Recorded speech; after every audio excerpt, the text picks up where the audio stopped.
अस्सलाम वालेकुम गाइस, आज हम बात करेंगे एपिसोड 1 के लास्ट पार्ट 11 के बारे में। पिछले एपिसोड में हमने देखा कि अज़िल को सारी हकीकत मालूम हो चुकी थी कि वो कौन है और उसके माँ बाप कौन है, और वो अपने बाबा से नाराज़ होकर अपनी कश्ती की तरफ रवाना हो जाता है। पीछे से हम देखते हैं कि उस्मान साहब अपनी वालदा आसिया साहिबा के पास से उठकर खामोशी से किनाली साहब के साथ चला जाता है। जैसे ही उस्मान साहब किनाली साहब के पास पहुंचते हैं, किनाली साहब हैरानी से देखकर उस्मान साहब से पूछते हैं कि आप ठीक हैं चचा। आगे से उस्मान साहब जवाब देते हैं, आपको क्या लगता है? आगे से किनाली साहब जवाब देते हैं, चलो अज़िल के पीछे चलते हैं, वो ज़्यादा दूर नहीं गया होगा। उस्मान साहब कहते हैं कि वो बहीरा सूद की तरह सोचता है, यानी एक काले समुंदर की तरह, ऐसा समुंदर जो सिर्फ अपनी मर्जी का मालिक हो, अपनी मौज में चलता हो, बहुत काला और बहुत गहरा। उस्मान साहब अपनी गुफ्तगू को जारी रखते हुए कहते हैं कि हम इसके सामने खड़े नहीं हो सकते, वो हमें गिरा देगा, चलो चलो कहीं और चलते हैं यहाँ से। फिर किनाली साहब और उस्मान साहब वहाँ से रवाना हो जाते हैं और आसिया साहिबा अपनी बेचारगी के आलम में वहाँ पर अकेली बैठकर गुमसुम सोचती रहती हैं और रोती रहती हैं कि ये क्या हो गया। दूसरी जानिब हम देखते हैं कि अज़िल अपनी कार में सवार था और अपनी कश्ती पर पहुंच चुका था और अंदर से मुकम्मल टूट चुका था। पीछे से हम अचानक देखते हैं कि गुनस वहां पर आ जाती है और अज़िल जो कि अपनी कश्ती के अंदर मौजूद था, गुमसुम बैठा हुआ था, गुनस को देखकर फौरन बाहर आकर खड़ा हो जाता है। गुनस आते ही कहती है, देखो ये मैं हूँ, ये फिर से मैं हूँ, यानी मैं दोबारा आ गई हूँ। दरअसल गुनस ये सोच रही थी कि अज़िल ये ना कहे कि ये तो चली गई थी और ये वापस क्या लेने आई है। गुनस अज़िल को उदास देखकर सोचती है, फिर पूछती है कि क्या तुम ठीक हो? आगे से अज़िल कोई जवाब नहीं देता। फिर गुनस परेशान होकर कश्ती में चली जाती है। अज़िल के पास जाकर उसके कंधे पर हाथ रख कर कहती है, अज़िल क्या हुआ है? आगे से अज़िल नीचे बैठकर उदासी में पूछता है कि क्या हुआ है? कुछ भी नहीं हुआ। फिर गुनस उसके साथ हट जाती है, उसको देखने लग जाती है।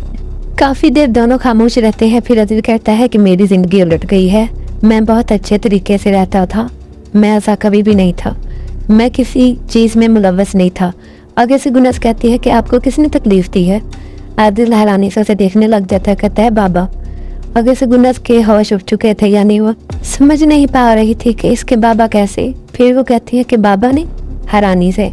फिर अज़िल उदास होकर जवाब देता है कि मैंने आपको बताया था कि मैं कहाँ से हूँ और मैं कहाँ से आया हूँ। अज़िल दरअसल मुकम्मल तौर पर टूट चुका था।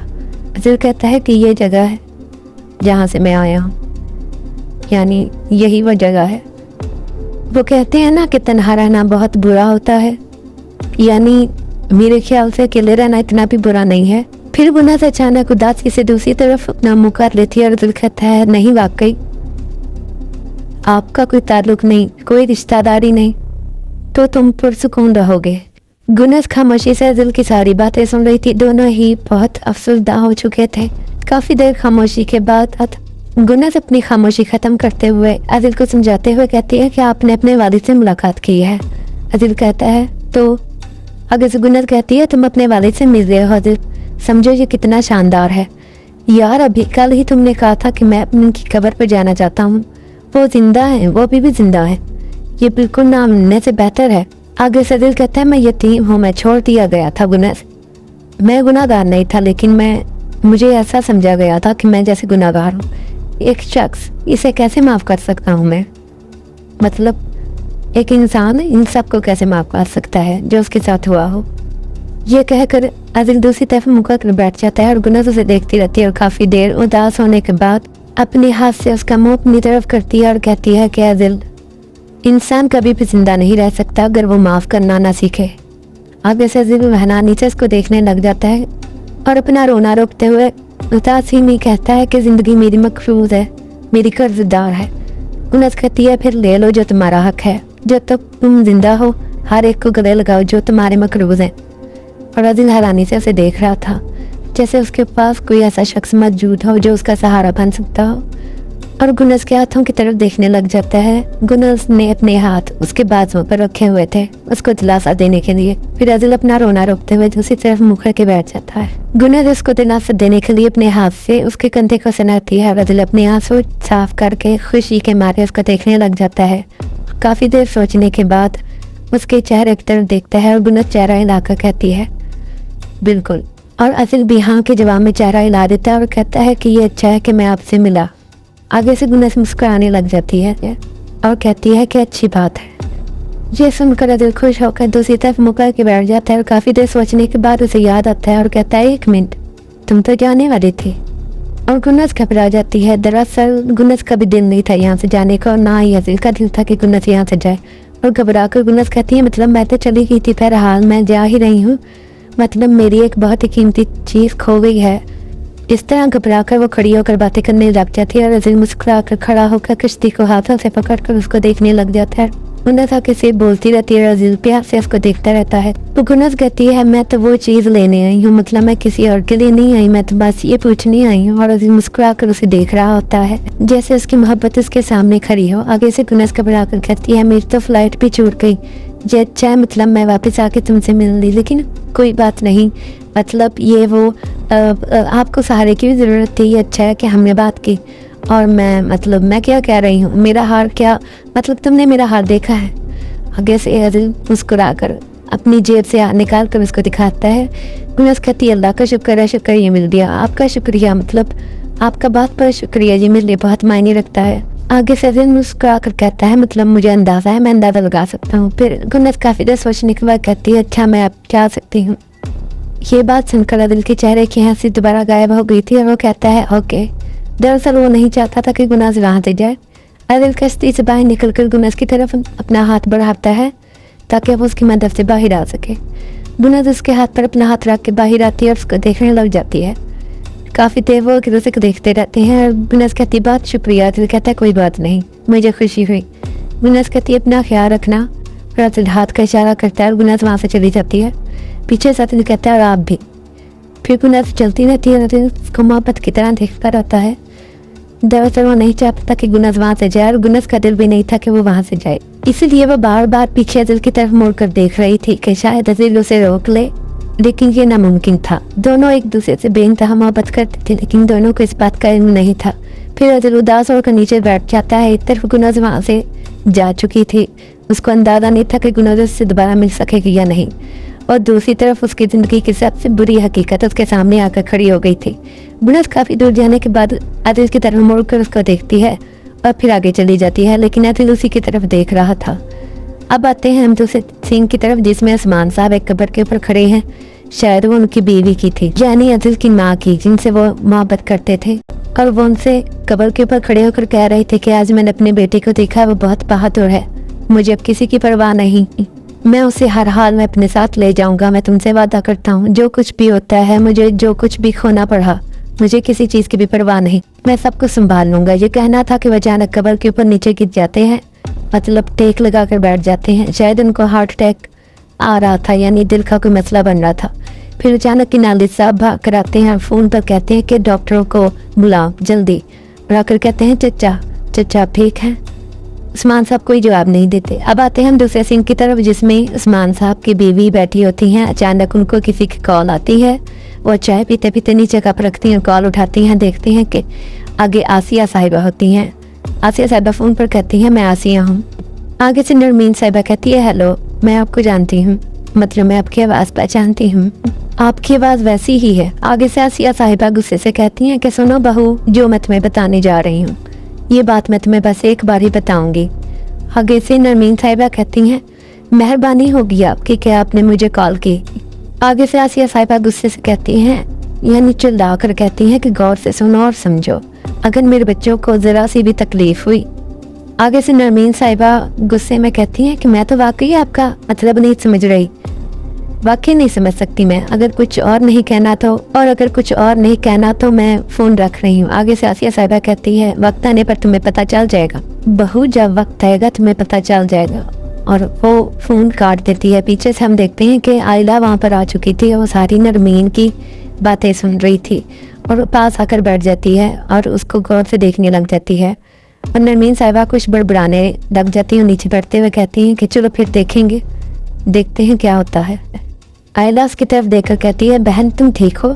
आगे से नरमीन साहिबा जवाब नहीं देती तो आयला पीछे होकर बैठ जाती है और अखबार पढ़ने लग जाती है। दूसरी तरफ हम देखते हैं कि मेहमद कार में संसार के साथ कहीं जा रहा होता है और उसको किसी लड़की की कॉल आती है। दरअसल जी उसकी गर्लफ्रेंड थी। जिससे काफ़ी दिनों से वो मिलने नहीं गया था। इस लड़की का नाम दरअसल परी था। वो उससे शिकायत कर रही थी कि मैंने तुम्हें अपने घर वालों से मिलने की इजाज़त दी, लेकिन कितनी देर। दरअसल वो चाहती थी कि ये इसके घर वालों से जाकर रिश्ता मांगे इसका, यानी उसकी गर्लफ्रेंड बनकर नहीं रहना चाहती थी।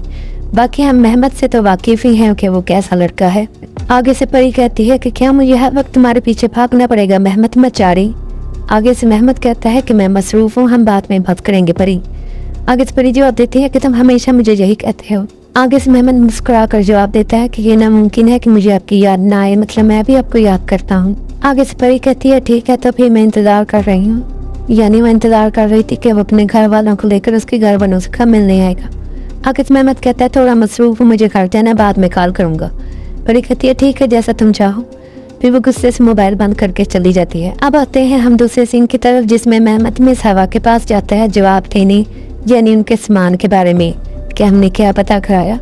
आगे से मिस हवा कहती हैं कि क्या मैंने ऐसा क्या किया है कि तुमने मेरी कॉल काट दी। हाँ, मैं और कल भी कह सकती थी। जवाब दो, क्या आपकी जायदाद चोरी हो गई है। अगर मेहमत कहता है सामान पहले ही चला गया, लेकिन मसला सामान का नहीं है। हवा कहती है क्या मसला है, मुझे समझ नहीं आ रही मसला क्या है, ये लोग तुम्हें और मुझे मार डालेंगे।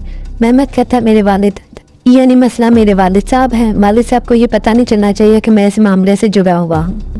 आगे से हवा जवाब देती है कि अगर आपने कोई अहमकाना काम नहीं किया है या कोई भी गड़बड़ नहीं की तो वो कभी भी समझ नहीं पाएंगे।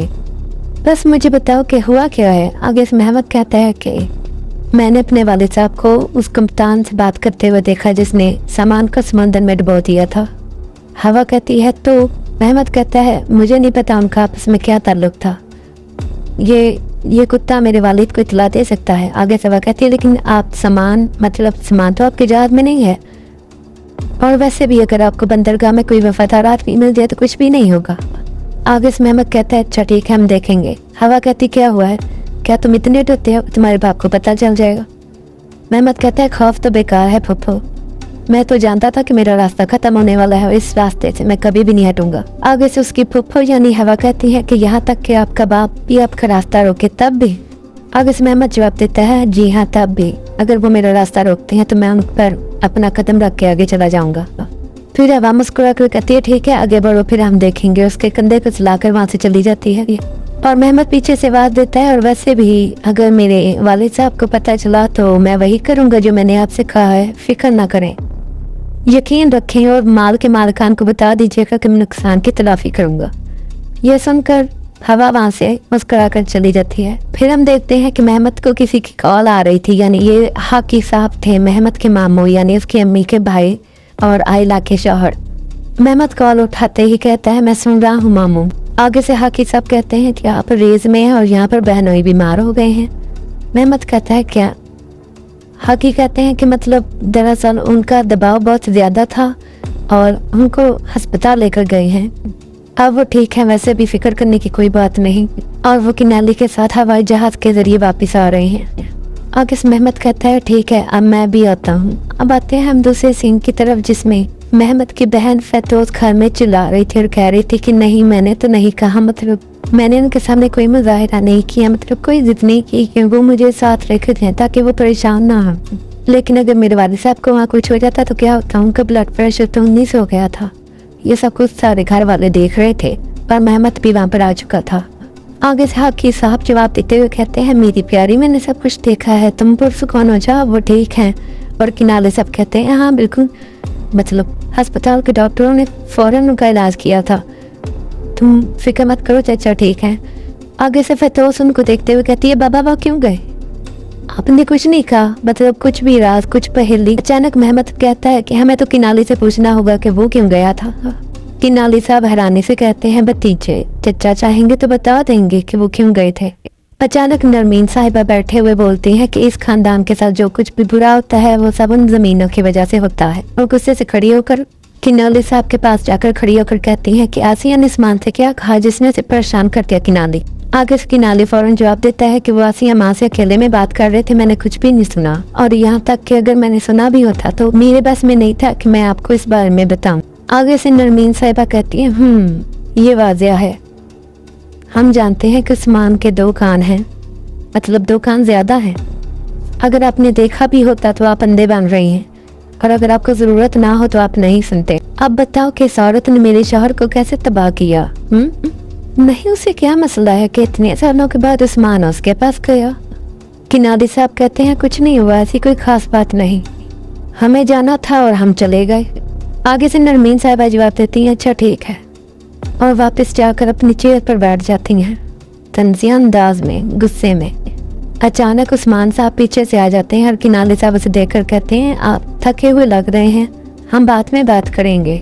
उस्मान साहब जवाब देते हैं कि अब बात करने का वक्त है, लोहा गर्म होने पर हमें मारना पड़ता है, अपने कंधों पर ये बोझ उठाना बंद कर दो किनाली। और अंदर चले जाते हैं, सारे खड़े हो जाते हैं, लेकिन नरमीन साहिबा नहीं खड़ी होती। उस्मान साहब उन्हें तंजिया अंदाज में देखकर सबको कहते हैं कि नीचे बैठ जाओ, और नीचे बैठते ही सबसे कुछ कह नहीं लगते हैं। अचानक नरमीन साहिबा कहती हैं आपको नहीं जाना चाहिए था उस्मान साहब, आपको हाई ब्लड प्रेशर है और दिन में 2 स्टेंट्स लगे हैं, लेकिन आप अभी गए, यहाँ तक कि राइस चले गए और कार से चले गए। हाँ ना कि मैं किससे बात कर रही हूँ, ये तो ईंटों की दीवार से बात करने के बराबर है। फिर अचानक आइला यानी नरमीन साहिबा की भाभी, उनके भाई की बीवी, तंजिया अंदाज में कहती हैं वाकई तुमने तो इसे अपने हाथों से भेजा है बहन, मुझे समझ नहीं आ रहा कि ये आप कह भी कैसे सकती हैं। और पीछे होकर तंजिया अंदाज में बैठ जाती है और नरमीन साहिबा खामोश हो जाती हैं। और महमद आगे होकर कहता है वैसे आप जल्द ठीक हो जाओ बाबा। आगे से उस्मान साहब कहते हैं शुक्रिया, मुझे आप सबको कुछ बताना है। आप में से वो लोग हैं जो वजूहात में दिलचस्पी रखते हैं कि मैं वहाँ पर क्यों गया था। मैं आपको बताऊंगा साहब, इस दुनिया में कुछ बाकी है जो मुझे करना है, मैं इसको हल करने के लिए रेस में गया था। दरअसल मेरे पास, ये कहने के बाद उस्मान साहब काफ़ी देर सोचते हैं और कहते हैं कि मेरे पास एक बेटा है जिसका नाम आजिल है। ये कहना था कि सब घर वालों की नज़र उस्मान साहब पर टिक जाती है और सब हैरानी से उस्मान साहब को देख रहे होते हैं, ख़ास तौर पर महमद, जो कि इस सोच में था कि ये आजिल वही है जिसकी बात ये कर रहे हैं, यानी जो मैं सोच रहा हूँ ये वही है। फिर महमद एक लंबी सोच में पड़ जाता है और सोचने लग जाता है वो सब बातें जो आजिल से जुड़ी थी और वो सब वाक़यात जो आजिल से जुड़े हुए थे, आदिल कप्तान से। और याद करते हैं कि मेरे वालिद साहब आदिल से बातें कर रहे थे। फिर उस्मान साहब कहते हैं जब तक मैं जिंदा हूँ वो मेरा बेटा रहेगा और मैं उसका बाप बनूंगा। मैंने इसके बारे में आदिल को रेज़े में जाकर बताया था और अब मैं आप सबको बता रहा हूँ। ये सब सुनना था कि फैतोस, महमद और नरमीन साहिबा सब घर वाले एक दूसरे की तरफ देखने लग जाते हैं। अब आते हैं हम दूसरे सीन की तरफ, जिसमें आदिल अपने दोस्त दुर्सुन यानी अपने भाई के साथ बैठा होता है किसी कैफ़े में और टेबल पर बैठकर उससे बातें कर रहा होता है। और दुर्सुन से कहता है कि मैं कौन हूँ लड़के, बताओ ये आदिल कौन है भाई? मैं वाकई तुमसे पूछ रहा हूँ दुर्सुन, क्या तुम्हें पता है कि मैं कौन हूँ? आगे से दुर्सुन जवाब देते हैं भाई मुझे इससे कोई फ़र्क नहीं पड़ता कि आप कौन है, तुम दरअसल मेरे छोटे भाई, मेरे आदिल, और बस। आगे से आदिल तंजिया अंदाज में कहता है आदिल, कितना खूबसूरत नाम है ना ये आदिल, किसने नाम दिया होगा मुझे ये? उस्मान मचारी ने। आगे से दुर्सुन कहता है मुझे नहीं मालूम पार्टनर। आदिल आगे से कहता है कि मैं खुद नहीं जानता, मैं हैरान हूँ कि क्या यही नाम मेरी माँ ने मेरा रखा होगा। उनका नाम मरजान था। मरजान, तुम जानते हो? आगे से दुर्सुन हैरानी से यानी उदास होकर आदिल को देख रहा था। आदिल कहता है कि मेरी माँ का कितना खूबसूरत नाम था, जवानी में बीमार होकर इंतकाल कर गई, उन्होंने मुझे इस दूसरे की तरह जानबूझकर नहीं छोड़ा। दुर्सुन, बाप, एक बाप अपने बच्चे को छोड़ कैसे सकता है? दुर्सुन कहता है पता नहीं, यहाँ तक कि वो मुझसे ये सब बातें करने वापस आए थे दुर्सुन, और मुझे ये सब बातें समझाने आया था ज़ेर ज़मीन शहर का बादशाह। जो आदमी अपने बच्चे से डरकर उसे छोड़कर जा सकता है वो बादशाह कैसे हो सकता है? दुर्सुन ये सारी बातें हैरानी से दास होकर सुन रहा था। अब आते हैं हम दूसरे सीन की तरफ, जिधर उस्मान साहब ने सबको हकीकत बता दी थी। महमद उस्मान साहब से कहता है कुछ है जो मैं समझ नहीं पा रहा हूँ। उस्मान साहब कहते हैं क्या? महमद आगे से जवाब देता है तंजिया अंदाज में, कहता है कि आपने कहा कि इस सरप्राइज़ की माँ मेरी माँ नहीं है, तो वो अजीम मोहतरमा कौन है? सारे घर वाले एक दूसरे की तरफ देखने लग जाते हैं और महमद अपनी अम्मी की तरफ देखकर कहता है अम्मी। आगे से कहती है महमद चुप करो। आगे से फैतोस कहती है हम क्यों नहीं बोल रहे, हमारा एक भाई है आगे से नरमीन साहिबा गुस्से से कहती हैं, फतोस मैंने तुमसे कहा कि चुप करो। फतोस कहती, कम अज़ कम एक भाई है उसके बारे में इतना कहना था कि नरमीन साहिबा गुस्से से कहती हैं, चुप करो। आगे से हाकी कहता है, रुक जाओ फतोस, वक्त आने पर जीजा जी सब कुछ बता देंगे। ये कहना था कि उस्मान साहब जोर से चिल्लाते हैं कि चुप हो जाओ आप सब, मेरी बात गौर से सुनो। अज़िल मेरा खून है, मेरा बेटा है, वो मुझसे या तुम सब से ज़रा भी मुख्तलिफ नहीं है। अगर वो मुझ पर मुनहसर होता तो जब मुझे पहली बार पता चला तो मैं उसे लेकर इसके घर ले आता, लेकिन उसकी माँ नहीं चाहती थी कि मैं उसे लेकर इधर आऊँ। उसने इसकी इजाज़त नहीं दी। दरअसल उस्मान साहब इन सब से ये छुपाना चाहते थे कि अदिल की माँ मर चुकी है और वो कौन है। आगे से उस्मान साहब कहते हैं कि लेकिन अगर अदिल खुद इस घर में नहीं आना चाहता तो ये उसकी मर्जी है, ये अलग बात है और इससे कोई फ़र्क नहीं पड़ता वो इधर आए या ना आए। आखिरकार वो एक मच्चारी है, यानी मच्चारी ख़ानदान का फ़र्द है और जब मैं मर जाऊंगा तो उसे सब कुछ मिलेगा जो उसका हक है और इसको इस घर में हमेशा जगह मिलेगी। नरमीन साहिबा गुस्से से उस्मान साहब की तरफ देख रही थी। उस्मान साहब ने जवाब दिया, अगर किसी को अदिल पर एतराज़ है, उसे नहीं चाहता, फिर वो मुझे अपने सामने पाएंगे। ये जहन में रखें और इसे अपने दिमाग में बिठा लें। यह कहकर उस्मान साहब उठने लगते हैं और कहते हैं, चलो अब ठीक है, आप सब जाओ, सबको शब खैर। यह कहकर वो वहाँ से चले जाते हैं और सब हैरानी से उनको देखते रह जाते हैं। दरअसल ये एक ऐसा दिन था जो सबकी ज़िंदगी पर क़यामत की तरह टूटा था, यानी सबकी ज़िंदगियों पर ये एक राज, बहुत गहरा राज था। दूसरी तरफ अदिल कह रहा होता है, लानत, मेरी ज़िंदगी में सूरज अभी तुलू हुआ है, यानी मेरी ज़िंदगी में हकीकत अभी सामने आई है। आगे से दुर्सन जवाब देता है, बेटा तो ये कल भी तुलू होगा और परसों भी तुलू होगा, समझ रहे हो। दरअसल वो गुनस की तरफ इशारा कर रहा था कि तुम्हारी ज़िंदगी में और से बहुत मुख्तलिफ लोग आए हैं जिनके बारे में तुमने नहीं बताया।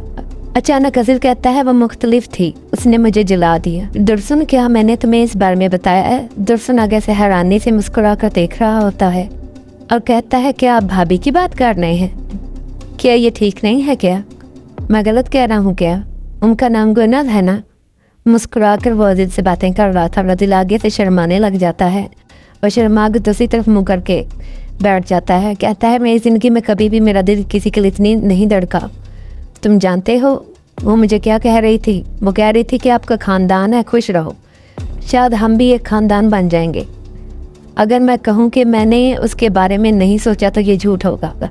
आगे से दुर्सन मुस्कुरा कर कहता है, यार जब मैं आपसे इस बारे में पूछ रहा था तो आपने नॉर्मल तरीके से जवाब क्यों नहीं दिया मुझे? हाँ, और तुमने कहा कि ये हमारी भाभी नहीं है, मतलब तुम्हारी भाभी नहीं है। हाँ, तुमने जवाब नहीं था दिया। आगे से अज़िल शर्मा कर कहता है, इसमें खुदाई मत करो, ये बात छोड़ दो, वैसे भी ये बात नहीं है, मत करो यार। आगे से दुर्सन मुझसे छेड़ने लग जाता है, मुस्कुराने लग जाता है। अब आते हैं हम दूसरी सीन की तरफ जिसमें नरमीन साहिबा घबराहट से स्विमिंग पूल के पास चल रही होती हैं, चहलकदमी कर रही होती हैं। महमद वहाँ पर आकर कहता है, अम्मी क्या आप ठीक हैं? यहाँ आए, नीचे बैठें। फिर वो नीचे बैठकर कहता है, अम्मी मेरी तरफ देखें। नरमीन साहिबा कहती हैं, मैंने तुम्हारे वाले से इस दुनिया की हर चीज़ से ज़्यादा प्यार किया है महमद। अगर मुझसे कहा जाए कि इसके साथ रहने के लिए दुनिया को जला दूँ तो मैं करूँगी। हाँ, मैं ऐसा करूँगी, मैं जला दूँगी। लेकिन मैंने अपनी ही दुनिया जला दी। लेकिन उसने कभी मेरी तरफ मोहब्बत से नहीं देखा। मैंने हमेशा इंतज़ार किया। मैंने अपने आप से कहा कि शायद एक दिन वो मुझसे प्यार करेगा। मैंने उसके लिए 2 शानदार बच्चों को जन्म दिया। मैं उसके बच्चों की माँ बनी, लेकिन मैं कभी इसकी महबूब औरत नहीं बन सकी। ऐसा था जैसा मैं किसी किस्म का अजाब हूँ, उस पर उसके लिए सज़ा हूँ। आगे से महमूद कहते हैं, सज़ा कैसी? इसका क्या मतलब हुआ? अब तो वो रहमत हैं जो उस्मान मचारी पर हुई। अगर वो इसकी कदर नहीं जानता तो ये उसका। आगे से नरमीन साहिबा कहती हैं, और अब वो आया और मुझे बताया कि ये उस औरत का बच्चा है और वो चाहता है कि मैं उसे कबूल कर लूँ। आगे से महमूद जवाब देता है कि माँ, हम कुछ भी कबूल नहीं करेंगे, ऐसा कुछ नहीं होगा, ठीक है? नरमीन कहती हैं, देखो इस आदमी को हमारी ज़िंदगी में नहीं आना चाहिए महमद, ठीक है? दूसरी सूरत में सब कुछ ख़त्म हो जाएगा, हमारी सारी ज़िंदगी उल्टी हो जाएगी। क्या समझते हो? आगे से महमद सारी हिलाकर कहता है, जी हाँ। फिर नरमीन साहिबा वहाँ से उठकर महमद के कंधे पर हाथ रख के वहाँ से चली जाती हैं।